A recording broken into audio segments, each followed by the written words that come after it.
A paz do Senhor a todos. Estamos aqui para mais uma pré-aula da nossa revista da Escola Bíblica Dominical, Programa de Educação Cristã Continuada.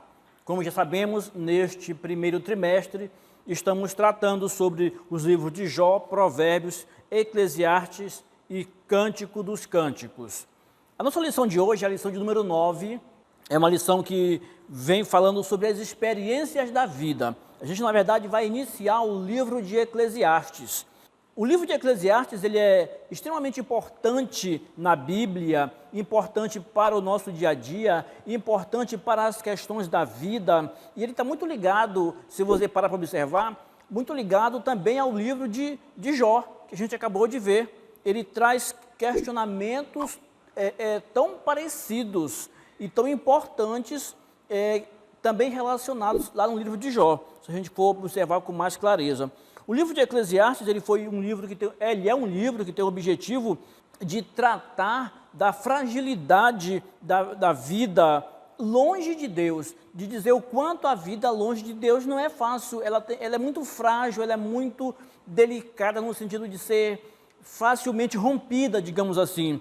O autor escreveu para facilitar o entendimento da vida neste mundo e mostrar o quanto ela pode ser frustrante e o quanto ela pode ser boa. A gente pode observar também aqui que nesse livro, Eclesiastes, aos olhos humanos, tudo aqui é passageiro. Tem até um termo, uma frase que é dita em Eclesiastes e é dita várias vezes. Tudo que está aqui nesse contexto humano, nesse contexto da nossa vida, abaixo do sol, aqui, é passageiro, é como fumaça. A gente também vai observar que no primeiro capítulo 1 e versículo 12, vai aparecer a identificação de quem escreve o livro. Ele não diz exatamente com todas as letras, esse é o meu nome, mas ele diz que ele é filho de Davi, que ele é rei de Israel, e a gente vai concluir que quem é rei de Israel e que foi filho de Davi? Então a gente vai concluir exatamente que foi Salomão. O nosso texto áureo está em Eclesiastes capítulo 3, versículo 11, vai dizer assim: tudo fez Deus formoso no seu devido tempo. Também pôs a eternidade no coração do homem, sem que este possa descobrir as obras que Deus fez desde o princípio até o fim. A eternidade faz parte da nossa vida, faz parte da gente. Deus colocou em nós esse conceito, esse pensamento, essa ideia de eternidade, esse desejo de eternidade, de vida eterna. A nossa verdade prática diz assim: a vida só faz sentido quando Deus faz parte dela. A gente falou no início que o livro de Eclesiastes, no seu início, ele é visto pela perspectiva humana sem Deus, do homem material, e que ele chega a dizer que tudo é passageiro, que tudo é fumaça, que tudo é vaidade, que nada é interessante depois de ver tanta coisa.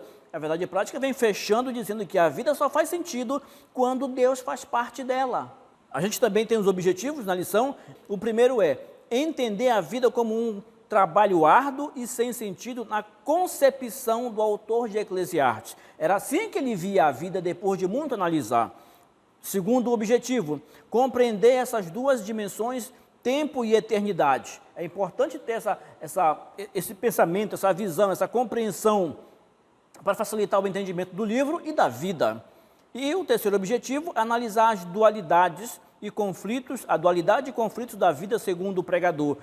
Vamos agora ao nosso primeiro tópico. O primeiro tópico diz: trabalho árduo e sem sentido. O nosso primeiro subtópico vai trazer: a sabedoria humana é limitada. Em Eclesiastes capítulo 1 e o versículo 18, ele vai dizer assim: porque na muita sabedoria há muito enfado, e quem aumenta a ciência aumenta a tristeza. A gente tem aqui um versículo extremamente interessante que fala da busca das pessoas, do interesse das pessoas em querer acumular conhecimento, acumular sabedoria, e que o próprio autor do livro de Eclesiastes, o pregador, como ele mesmo se intitula, que é Salomão, ele diz que procurar muita sabedoria, acumular muita sabedoria é bom, mas chega a um ponto que pode não ser mais tão bom assim. Não é que eu não deva procurar sabedoria, conhecimento, não. Mas a partir de um certo momento, esse acúmulo de sabedoria, ele pode não ser tão bom, seja por uma má gestão, seja por algum outro motivo. Isso pode trazer complicações para mim se eu não souber administrar. E é muito comum que eu tenha dificuldade em administrar isso. A gente pode observar que qualquer nível humano de sabedoria, de ciência, qualquer desses níveis jamais preencherá o espaço, vamos dizer assim, dentro do homem que precisa e deve ser preenchido pelo próprio Deus. Então, é um espaço que deverá ser preenchido e deverá ser completado, mas esse espaço precisa ser completado com coisas bem mais interessantes que simplesmente a sabedoria. A sabedoria é interessante, é muito bom, ela movimenta o mundo, ela nos ajuda a tomar decisões, tanto no campo material quanto espiritual, mas ela precisa ser bem administrada, porque senão ela fica uma situação, começa a ser uma situação sem controle, e se eu perder o controle, eu passo a desenvolver um certo orgulho, uma certa prepotência. Isso é muito ruim para mim como ser humano, e pior ainda, como filho de Deus, como cristão, isso não me ajuda em nada, só me prejudica. Do versículo 16 ao versículo 18, a gente vai observar o autor falando que o homem sem Deus, e esse é um detalhe que nós não podemos esquecer, professor, você não pode esquecer esse detalhe, de destacar isso para o seu aluno, que no primeiro momento do livro, a concepção é de que alguém que está escrevendo do ponto de vista de um homem sem Deus, de um homem que não está considerando Deus na situação, apenas na perspectiva humana, do homem material, totalmente limitado. E esse homem sem Deus, ele que procura muita sabedoria, muita ciência, ele pode sentir uma sensação de grandeza, ele pode ser levado para uma sensação de grandeza, e essa sensação de grandeza pode trazer frustrações para ele, normalmente vai trazer frustração para ele e a tristeza, porque isso não preenche todo o espaço que existe e que precisa ser preenchido pelas coisas de Deus, vamos dizer assim, pelo mundo de Deus. Se eu não tenho Deus de verdade, eu sempre vou sentir um vazio. Era isso que o homem sem Deus que fala no início do livro sentia. É inútil buscar somente a sabedoria humana. Ela ajuda, é interessante, mas a partir de certo ponto, ela é inútil para o que eu preciso ter, que é um nível mais elevado, digamos assim, é dar um próximo passo, que é viver na dependência de Deus. O pregador conclui que a sabedoria humana produz também tristeza e frustração. Deve haver bastante dor para consegui-la, porque há dor sim, é difícil conseguir a sabedoria. Estudar não é uma coisa fácil, procurar conhecimento não é uma coisa fácil, dá trabalho. São horas de sono, investimento em horas de sono, em deixar de fazer algumas coisas porque eu optei por buscar conhecimento.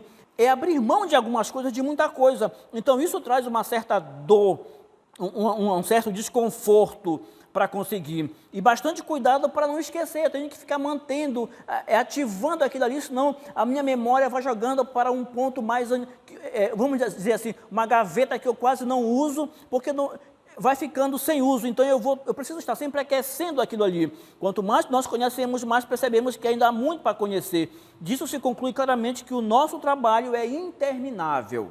Isso é o buscar a sabedoria humana. Ela é muito boa, precisa ser buscada, mas é preciso que eu entenda que ela não é tudo.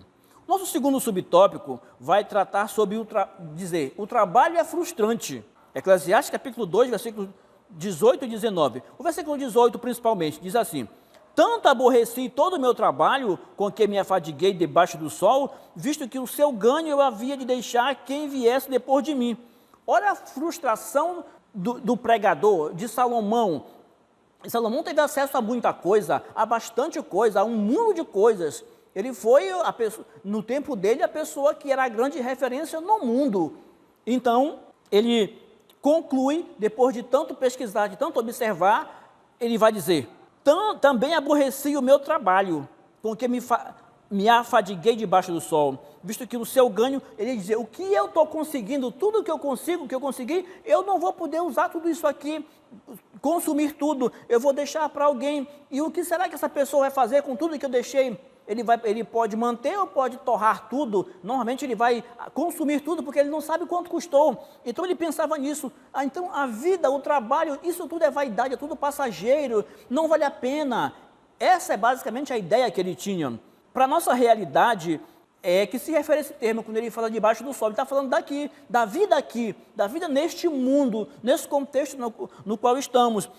A nossa realidade aqui, mas existe outra realidade que é acima do sol, quando ele põe abaixo do sol, ele faz uma referência ao que está aqui, o homem material pensando no que está aqui, embaixo do sol. Mas se existe o embaixo do sol, existe o acima do sol. E aí é esse que é o principal, esse que está acima do sol, essas coisas que estão acima do sol, que são traduzidas como as coisas espirituais, as coisas de Deus, é que deve ser a principal busca para o indivíduo, para o homem. Um outro ponto interessante que a gente vai observar também é que aqui a vida é passageira, é fútil, tudo acaba muito rápido. A gente pensa que é, mas não é mais, pensa que tem, mas não tem mais. A pessoa nasce, reproduz, cresce, reproduz, envelhece e morre. É um processo, e esse processo tem início, meio e fim. Sem Deus, tudo é vaidade, é o que ele diz aqui.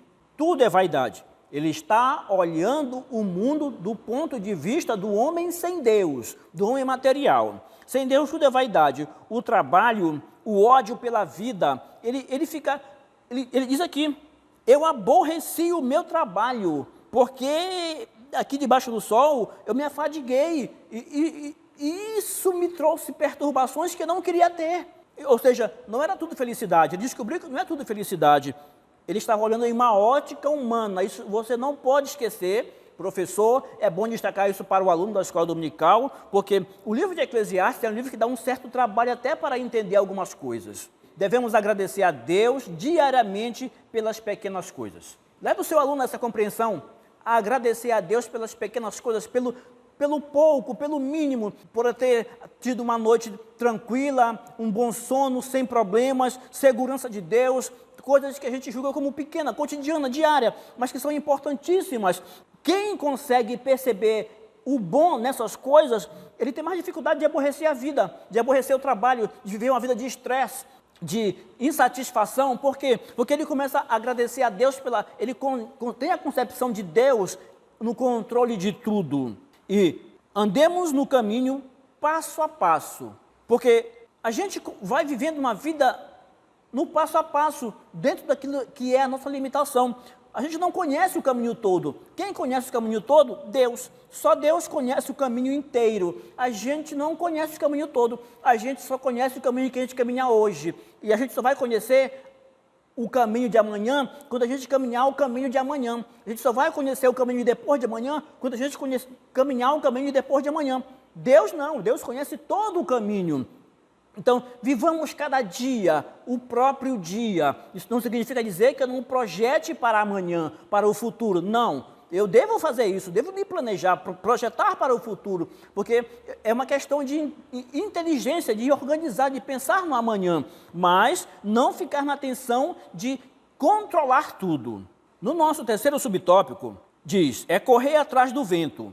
Esse terceiro subtópico, Eclesiastes capítulo 2 e o versículo 26, diz assim, porque Deus dá sabedoria, conhecimento e prazer ao homem que lhe agrada, mas ao pecador dá trabalho, para que ele ajunte e amontoe a fim de dar àquele que agrada a Deus. Também isto é vaidade e correr atrás do vento. Ele diz aqui, que Deus dá sabedoria àquele que tem proximidade com ele. Deus dá sabedoria e conhecimento e prazer ao homem que lhe agrada, ao homem que desenvolve uma relação com ele. A gente vai observar lá em Tiago que quem precisa de sabedoria, quem sente necessidade, quem quer sabedoria, peça a Deus.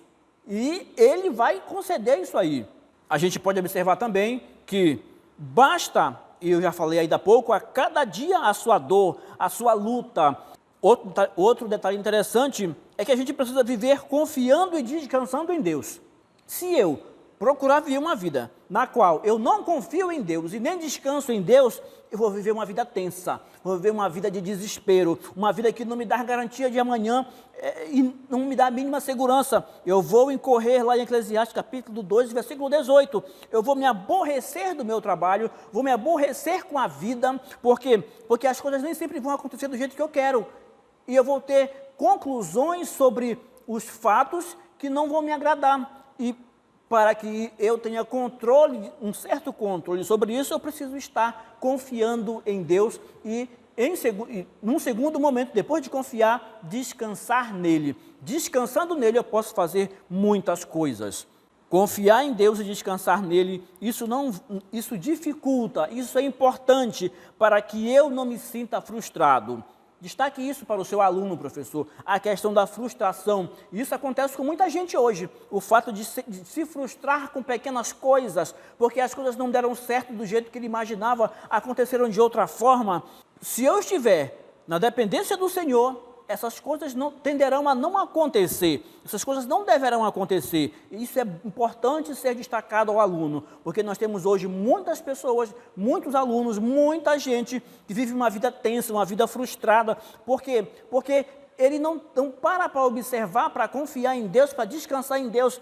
Ele vê a vida, vê o mundo do ponto de vista do homem sem Deus, do homem material. E aí nós teremos dificuldades quando nós começamos a viver a vida, a enxergar a vida dessa forma.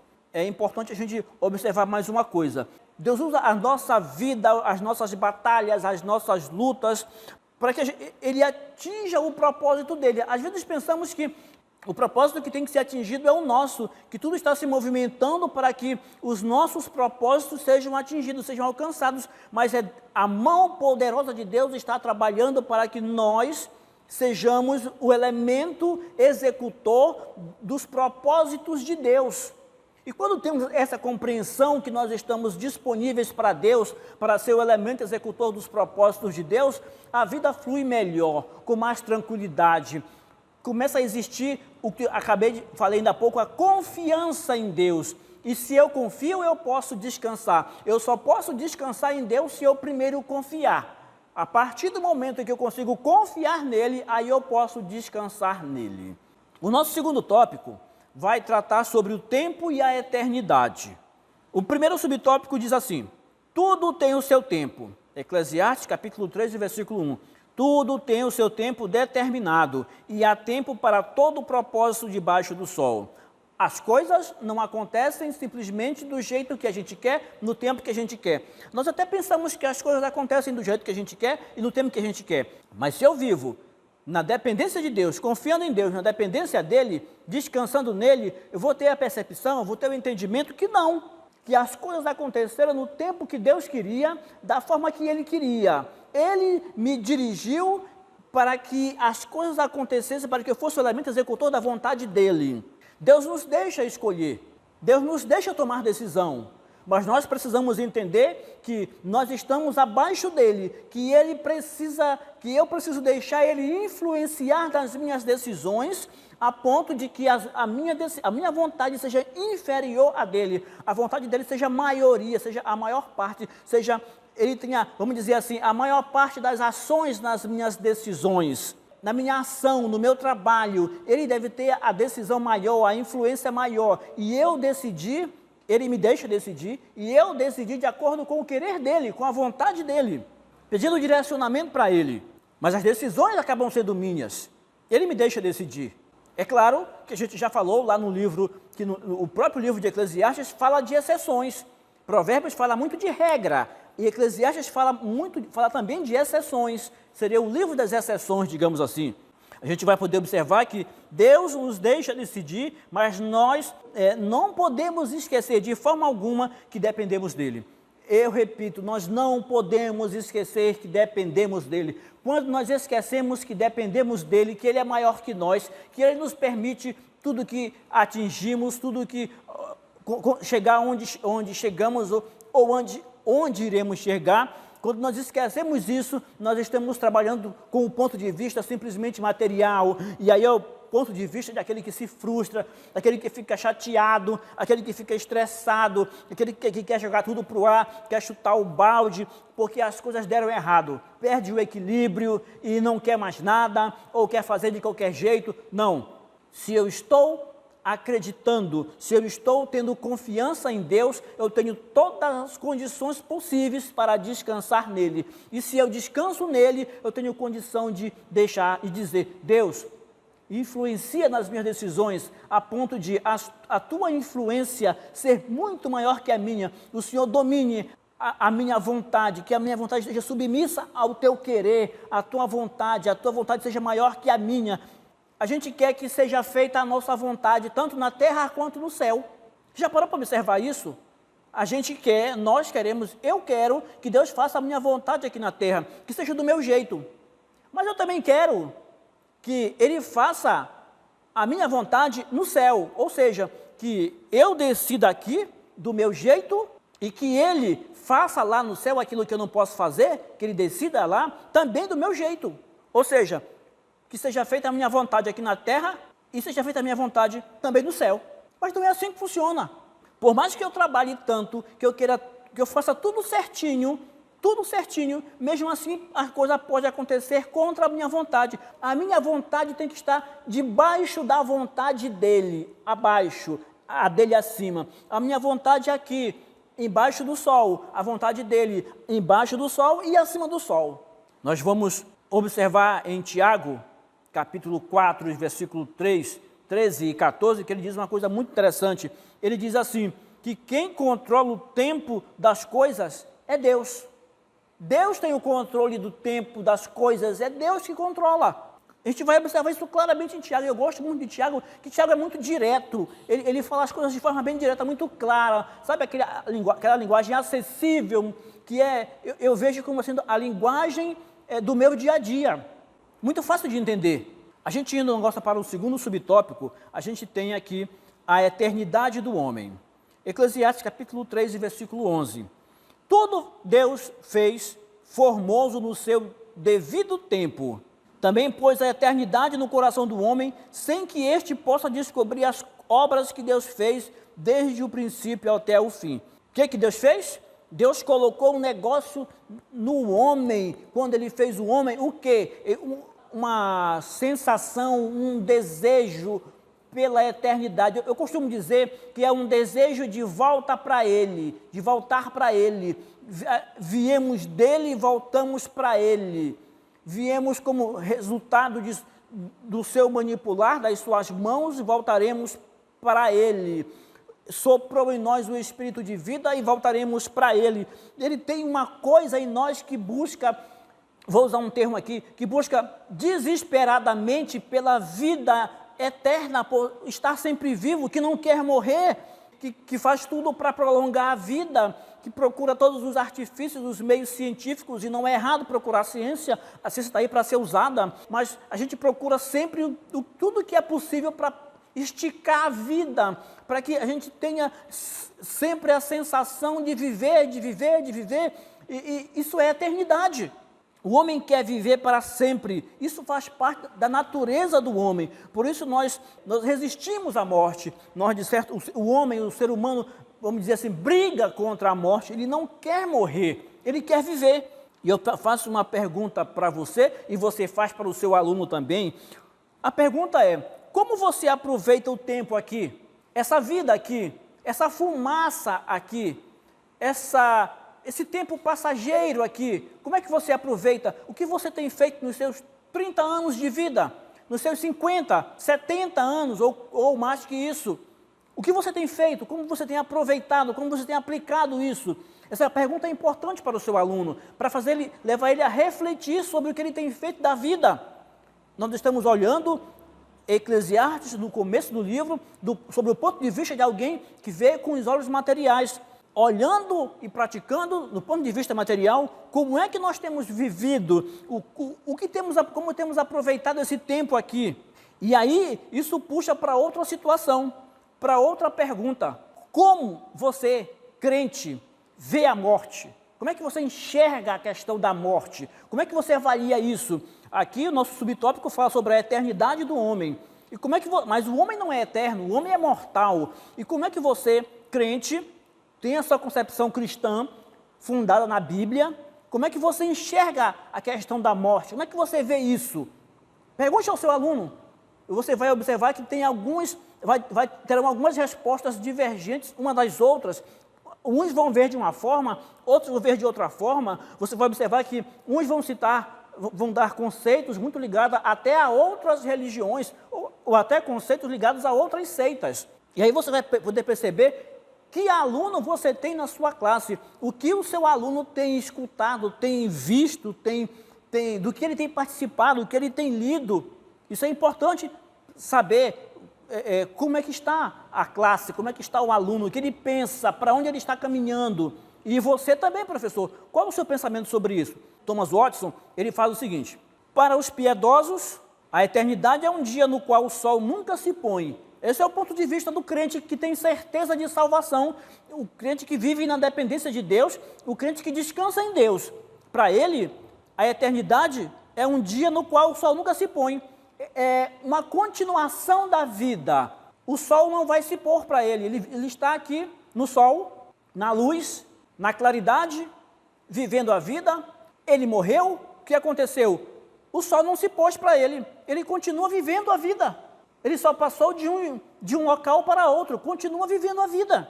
Mas para os perversos, para aqueles que não têm Deus, que não buscam a Deus, que não tem esperança, e Paulo fala isso de forma interessante lá em Tessalonicenses, ele diz que para os perversos, essa questão da eternidade, da morte, da eternidade, é uma noite na qual o sol nunca nasce. A coisa nunca vai melhorar, nunca vai ficar boa, porque para ele o ponto de vista não muda. É uma noite na qual o sol nunca nasce, não tem esperança. E esse é o termo usado lá em Tessalonicenses por Paulo. Indo para nosso terceiro subtópico, a gente tem: a morte é certa para todos. Eclesiastes capítulo 3, versículo 20. Todos vão para o mesmo lugar, todos procedem do pó e ao pó tornarão. Abrindo uma exceção aqui, um parêntese aqui, eu quero convidar você para acessar o canal Ensinador Cristão.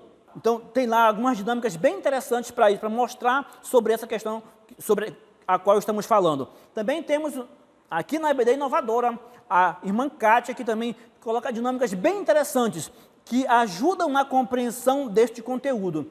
Mas eu estava falando do terceiro subtópico, que diz que a morte é certa para todos.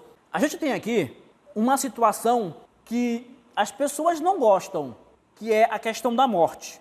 Mas ela não pode ser deixada de lado. Ela precisa ser considerada, seja pelo homem material, seja pelo homem espiritual, seja pelo homem piedoso, como diz aqui na revista, seja pelo homem perverso. Todos precisam considerar essa possibilidade, porque todos passarão por ela. O homem, a mulher, o ser humano, ele vai morrer, ele é mortal, ele não é eterno do jeito que está aqui. E nós, crentes, precisamos glorificar a Deus com a nossa vida. As pessoas de modo geral. Só que o homem perverso, a pessoa perversa, ele não vai glorificar a Deus com a sua vida, porque do jeito que ele vive, não há como glorificar a Deus. A própria natureza pecaminosa vai levar ele a não glorificar a Deus, a agir contra Deus. Romanos capítulo 1, a partir do versículo 20 até o versículo 32, deixa isso muito claro. O homem vai sempre querer bater de frente com Deus. Por causa de quê? O que levou ele a decidir isso? A sua condição de pecador, a natureza pecaminosa trabalhando dele. Mas nós, que já fomos alcançados pela salvação, que já vemos a vida de outra forma, que não estamos vendo pelos olhos do homem material, que não passamos por essas mesmas frustrações, nós devemos glorificar a Deus com a nossa vida, aqui.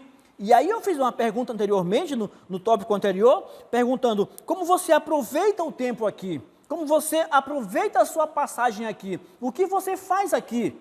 A morte traz para todo mundo uma possibilidade. Ela iguala todos os seres humanos.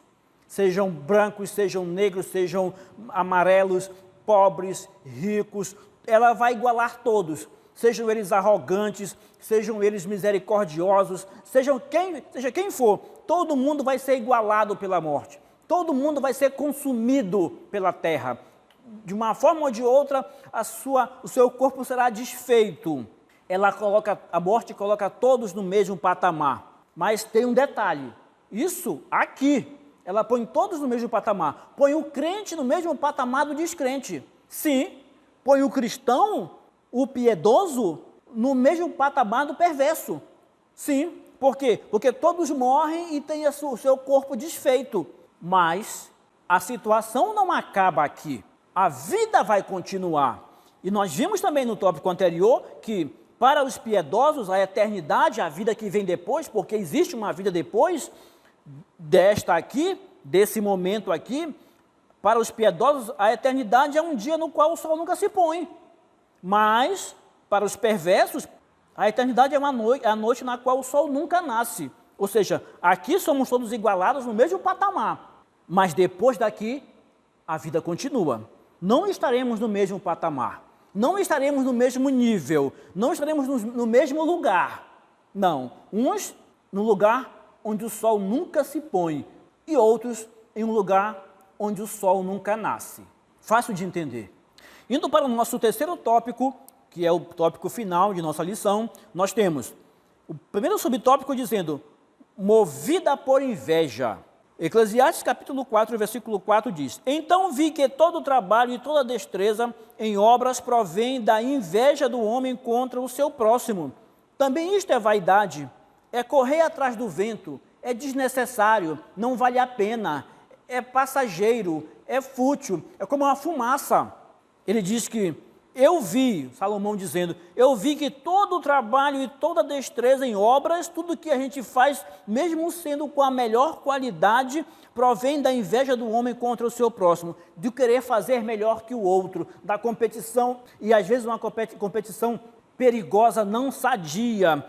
Ele conseguiu, eu também quero conseguir, eu às vezes mascaro a ideia usando eu posso conseguir, mas na verdade em muitos casos eu quero conseguir mais que ele, eu quero mostrar para quem quer que seja, para mim, para ele, ou seja lá para quem, que eu posso fazer melhor que aquilo, que eu posso ter mais que ele, que eu posso estar numa posição mais alta que ele vai ser apenas um referencial para mim, eu quero superar ele por um sentimento, muitas vezes, de inveja, de estar acima, de entender que eu posso ser melhor que ele.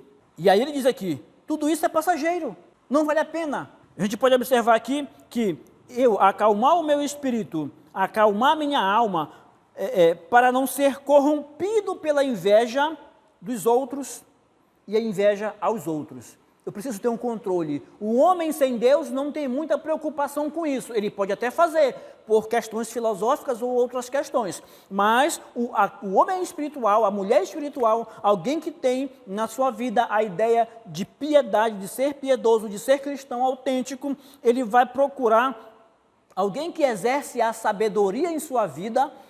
Ele vai procurar acalmar o seu espírito, acalmar a alma, para quê? Para que ele não seja corrompido pela inveja dos outros. Olhar o que o outro fez e querer fazer melhor, querer superar, simplesmente por querer superar, por querer fazer melhor que ele. Por que eu quero fazer isso? Por que eu quero fazer melhor que ele? Por que eu quero superar ele? Esse sentimento de inveja leva à competição descontrolada. Estague isso para o seu aluno. Essa sensação é um sentimento, e detalhe, é um sentimento que a natureza pecaminosa que está em nós, crente também tem natureza pecaminosa. Sim, crente também tem. É o velho homem que está ali controlado, dominado. Lá em Romanos aparece como morto, dizendo que ele morreu. Mas o sentido de morrer é controlado, é dominado, é preso. E esse sentimento pode ser potencializado, trabalhado por meio da minha natureza pecaminosa, e eu posso chegar a, mesmo sendo crente, a começar a desenvolver isso, dar espaço para isso, e a minha vida vai sendo arruinada. Isso deve ser destacado para o seu aluno, levantado na classe como um questionamento, para que ele tenha essa percepção do perigo que é a inveja, que ela é tão sutil que às vezes nós não percebemos que ela está chegando, que está se aproximando. Se nós procurarmos conhecer o que amamos, isso aqui é bem interessante, a gente vai perceber que a gente sempre vai ter condição de resistir ao sentimento de inveja. E o que nós amamos? A gente vai ver isso mais na frente com mais clareza. Fechando aqui o nosso primeiro subtópico, a gente tem uma conclusão da comentarista da lição, que diz assim: a pessoa que trabalha incessantemente motivada por sua ganância nunca se satisfaz com o que adquire. Trabalhar por trabalhar também é vaidade. Portanto, em lugar de competitividade cruel, em lugar de competitividade cruel, Salomão recomenda a moderação. Às vezes o trabalho, ele nos afasta de coisas tão interessantes na nossa vida que nós deixamos de perceber que aquilo é interessante. O trabalho pode nos afastar da família, o trabalho pode nos afastar da comunidade cristã, o trabalho pode nos afastar dos amigos, o trabalho pode nos afastar de Deus, sim. O trabalho que Deus nos concedeu pode nos afastar de Deus. É uma questão de administração. O trabalho pode nos afastar de nós mesmos, por mais estranho que pareça. Eu deixo até de me desconhecer, de me conhecer. Agora me desconheço, eu nem me conheço mais porque eu estou tão focado na questão do trabalho que eu nem sei mais quem sou eu. Moderação é uma palavra que precisa fazer parte da nossa vida, da vida de todo crente. Moderação. Essa palavra é fundamental em nossa vida. Equilíbrio. Nem tanto à direita, nem tanto à esquerda, nem tanto ao norte, nem tanto ao sul, nem tanto a um lado, nem tanto ao outro, mas equilíbrio. Até que ponto a competição é sadia? Destaque isso com seu aluno. Até que ponto a competição é sadia? Até que ponto vale a pena a competição? Será que existe um ponto em que ela começa a me estragar, me destruir? É bom analisar isso, pensar isso, discutir sobre isso, levantar esses questionamentos com os alunos para que eles possam expandir o seu pensamento sobre essas questões. Nosso próximo subtópico é o subtópico 2, fala do valor do companheirismo. Eclesiastes capítulo 4, versículo 9. Melhor é serem 2 do que 1, porque tem melhor paga do seu trabalho. E aqui a gente vai falar de amizade. Observe que o livro de Eclesiastes ele é muito vasto. É um livro de sabedoria extremamente interessante, que nos chama para sentar na cadeira e pensar como é que eu estou vivendo a minha vida, como é que eu estou aplicando a Bíblia na minha vida, como é que eu estou me comportando como ser humano, como simples ser humano, e como é que eu estou me comportando como crente. E aí, falando de amizade, a gente vai perceber que a amizade ou a parceria, e eu gosto muito da ideia de parceria quando eu falo de amizade, porque o termo parceria, para mim, ele é muito envolvente. São pessoas que se comprometem em uma causa, em uma vivência. É parceria mesmo. E o termo amizade e parceria a amizade ajuda a equilibrar a vida. Um ajuda o outro. Está difícil para só um carregar, está muito pesado, mas tem a parceria que também ajuda a carregar. Está difícil desenvolver o trabalho na escola dominical, na classe. Se tiver uma parceria boa, uma boa parceria, e a gente tem que construir parceiros nesse trabalho, a gente tem quem nos ajude a carregar. E da mesma forma a gente ajuda o outro a carregar, se tiver pesado para ele aquilo que ele está carregando. Isso é cultivar amizades, isso é importante na igreja, na comunidade na qual estamos inseridos, na escola dominical, qualquer que seja a missão, o departamento da igreja, é uma parceria com o superintendente da escola dominical, com o professor e até com alunos e com outras lideranças da igreja. A amizade, a parceria é fundamental na família, fundamental na família. Às vezes as pessoas estão no mesmo ambiente, comem, dormem e até de certo modo conversam ali, mas não existe uma parceria. Cada qual tem a sua parte individualizada ali, não tem parceria. Quando existe parceria, tudo flui melhor, a vida é menos pesada, é menos difícil, porque é uma estrada. Se eu tenho parceria na caminhada, eu tenho como caminhar melhor nessa estrada, uma caminhada mais sadia, mais alegre, mais feliz, mais satisfatória, com mais sucesso.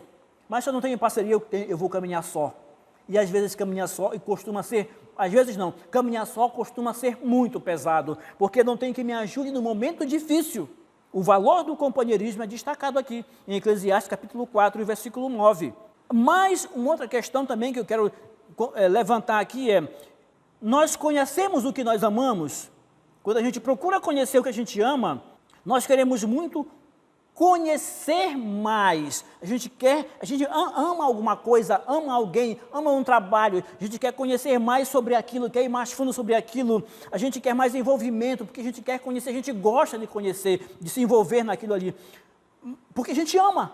E aí a pergunta é, se a gente procura tanto conhecer a sabedoria ou outras coisas, por que a gente não procura com tanto afinco conhecer Deus, já que nós dizemos que amamos Deus? Nós amamos tanta coisa e por isso, por amarmos essas coisas, a gente se debruça a conhecer, a descobrir muito sobre aquilo. E por que a gente não faz isso acerca de Deus também? Conhecer Deus. Levante esse questionamento com o seu aluno. E eu diria até você também, pense sobre isso. Por que a gente não procura conhecer Deus, já que dizemos que amamos tanto Ele? Pelo menos conhecer Deus, assim como procuramos conhecer outras coisas que nós também dizemos que amamos. Talvez a gente procure conhecer mais outras coisas e não Deus, porque essas coisas são os nossos ídolos. A gente quer conhecer mais, são nossos ídolos, é a nossa idolatria, é o nosso ídolo favorito, que a gente procura tanto conhecer mais, mas a gente não procura conhecer Deus, assim como procuramos conhecer outras coisas. Para a gente pensar sobre essa questão. Nosso terceiro subtópico é a popularidade transitória. E a gente tem aqui Eclesiastes capítulo 4, versículo 16, dizendo: era sem conta todo o povo que ele dominava, tampouco os que viram depois se hão de regozijar nele. Na verdade, que também isto é vaidade e correr atrás do vento. A pessoa é extremamente popular, conhece muita gente, tem um controle muito grande, digamos assim, mas depois de um tempo, tão poucos que viram se hão de regozijar nele. Passou. É uma popularidade transitória, passageira. É como uma fumaça, se desfaz rapidamente. É tudo muito supérfluo, muito mínimo, digamos assim. Se acaba muito rápido. A popularidade e a solidão, elas são opostos que são muito presentes. No momento, grande popularidade. Em seguida, grande solidão. Isso acontece com muita gente. Isso faz parte de muita gente. Inclusive no meio cristão. Não é só lá fora, no meio artístico. Não, no meio cristão isso também acontece. Grande popularidade em um momento e em seguida grande solidão. Faltou estrutura, faltou base para administrar as coisas. E observar que a popularidade não é tudo. O que é que eu mais quero conhecer? Aquilo que amo. E por que eu não procuro conhecer Deus, já que eu digo que o amo? Se eu conhecer Ele, eu não vou ter esse problema, essa disparidade entre popularidade e solidão. Eu vou ter equilíbrio das coisas. Por quê? Porque eu confio nele, eu descanso nele. Nossa aplicação pessoal vai dizer o seguinte: em Deus encontramos o verdadeiro sentido da vida. Amarrando essa aplicação pessoal, nesse ponto final, nosso terceiro subtópico, essas pessoas que estão nessa condição de popularidade rápida e rápida solidão também, que são opostos tão presentes, como já disse, são pessoas que não entenderam a qualidade da popularidade, não souberam administrar. Salomão teve muita popularidade, Davi teve muita popularidade, mas até que ponto essas pessoas souberam administrar? É importante saber administrar. Essas pessoas que não conseguem administrar a popularidade e que logo caem em solidão, essas pessoas não compreenderam o sentido da vida. A comentarista da lição fala que o herói de hoje é o rejeitado de amanhã. Eu preciso entender as coisas para fazer o equilíbrio, senão não vai haver equilíbrio, não vai haver controle, tudo vai ir de ladeira abaixo, perco o equilíbrio, perco o controle, a queda se aproxima, a solidão chega e a solidão destrói, mata aos poucos e às vezes ela mata rápido. Fiquemos com esta reflexão, que seja importante para a sua aula na escola dominical, sempre, como sempre, esperamos ter ajudado. E você que está nos dando a satisfação, estamos felizes com você nos ouvindo, nos assistindo. Sei que nos dá essa satisfação e gostou do conteúdo, você não tem problema nenhum, você pode curtir, você pode compartilhar, você pode se inscrever no nosso canal e estará nos ajudando a melhorar ainda mais o nosso trabalho e atingirmos pontos mais distantes, pontos mais altos até nesse trabalho da escola dominical, que é nosso objetivo. Muito obrigado, muito obrigado.